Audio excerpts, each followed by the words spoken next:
Tere! Täna vaatame, kuidas panna pilte oma loovtööaruandesse ja kuidas neid pilte töödelda.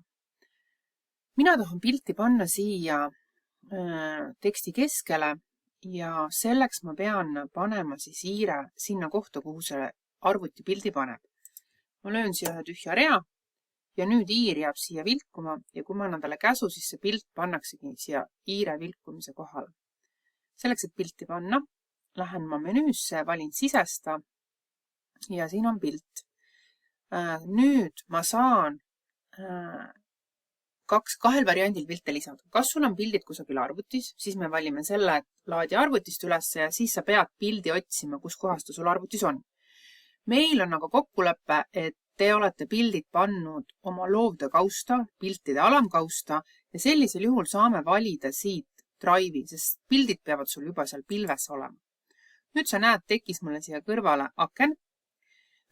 Siin on mul lahti hiljutised ja siis, kui sa oled nende piltidega hiljuti tegenud, nad on kohe siin olemas, aga kui sul on Drive'is väga palju pilte, siis sul võib siin igasuguses asju tulla kõrvale. Selleks on näiteks hea vaadata minu ketas.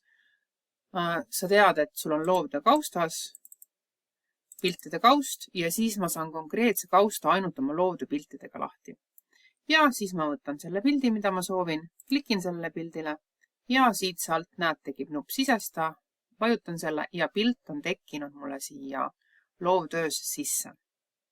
Nüüd, kui mulle see pilt ei ole väga õnnestunud, ma tahan sellega natukene veel tegutseda, näiteks ma tahan selle suurust muuta. Ma klikkisin pildi peale ja te nägite, et siia tekkisid sellised sinised kastikesed ümber.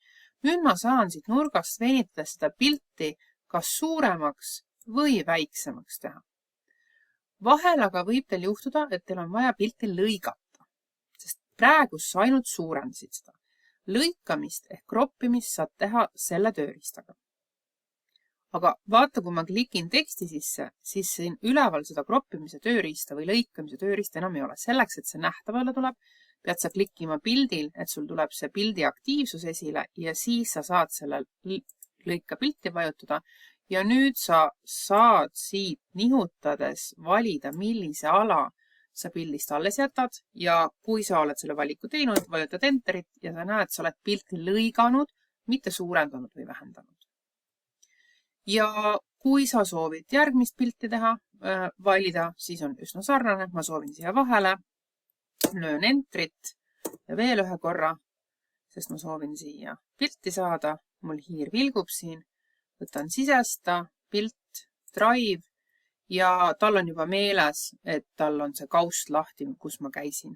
Et minu ketas loovtöö kaust, pildid ja valin järgmise pildi ja võtan sisesta ja mul on järgmine pilt.